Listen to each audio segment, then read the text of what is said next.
In the realm of intricate designs and symbolic representations, the Borromean rings hold a unique place.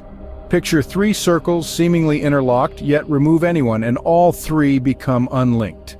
This remarkable characteristic, where the three rings are connected as a whole but not pairwise, is the essence of the Borromean rings. Our journey begins in the 7th century with the Vikings. The Borromean rings found their first known representation as the Valknut, three interlocked equilateral triangles seen on Norse image stones. However, it was not until the Borromeo family, an Italian aristocracy, adopted the three interlocked circles in their coat of arms that the design came to be known as the Borromean rings. Moving eastwards in the 6th century, we find a similar design in the Marundiswara temple in India.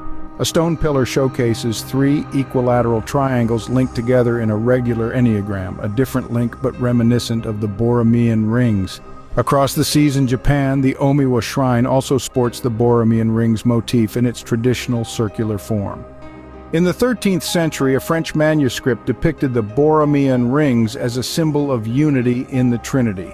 Unfortunately, the manuscript was lost in a fire in the 1940s, but was reproduced in an 1843 book by Adolphe Napoleon Diderot.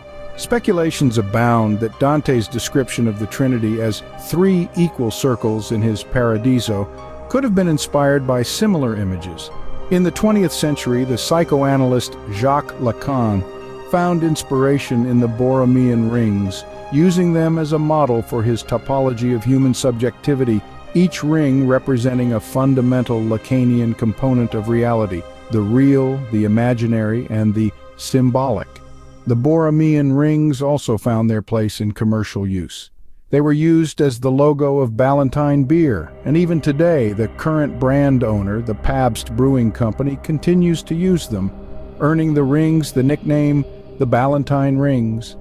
In the realm of mathematics, Peter Tate, in 1876, was the first to include the Borromean rings in the study of knot theory.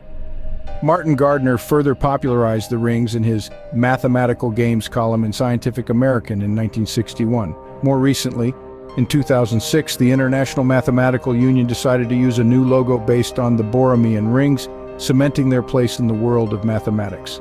In summary, the Borromean rings, from their early appearances in Norse and Asian art, through their use in religious and psychological symbolism, to their modern-day applications in commercial logos and mathematical theory, have traversed a rich and diverse path.